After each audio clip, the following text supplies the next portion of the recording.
Elle ouvrit les yeux et vit l'apparition ténébreuse, se tenant au pied du lit, ses yeux noirs la fixant avec une intensité terrifiante. Claire saisit une amulette et la brandit devant elle, récitant une prière avec force. La silhouette recula légèrement, mais ne disparut pas. Au lieu de cela, elle sembla se transformer, prenant les traits de Jean, mais avec une aura de malveillance palpable.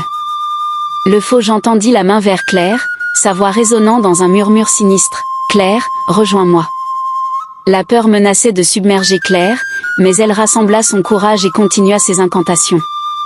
Le mari de nuit recula encore, mais la lutte était loin d'être terminée. Les nuits suivantes furent marquées par des affrontements similaires, chaque rencontre drainant l'énergie et la force de Claire. Elle savait qu'elle devait continuer à se battre, mais l'épuisement commençait à se faire sentir. Pendant ce temps, la relation entre Claire et Jean se détériorait de plus en plus. Jean, toujours sceptique quant à la nature surnaturelle des événements, commençait à croire que Claire perdait la raison. « Claire, tu dois te reposer.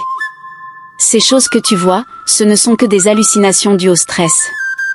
Tu dois penser à notre bébé. » Claire, frustrée par le manque de soutien de Jean, se sentait de plus en plus isolée. « Jean, je sais ce que je vois. Ce n'est pas dans ma tête.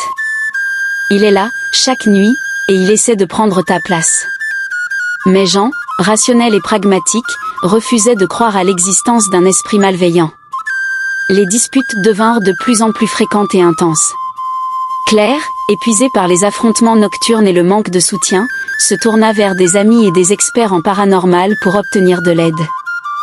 Elle contacta des médiums, des prêtres et des spécialistes en phénomènes surnaturels, cherchant désespérément quelqu'un capable de la débarrasser de cet esprit.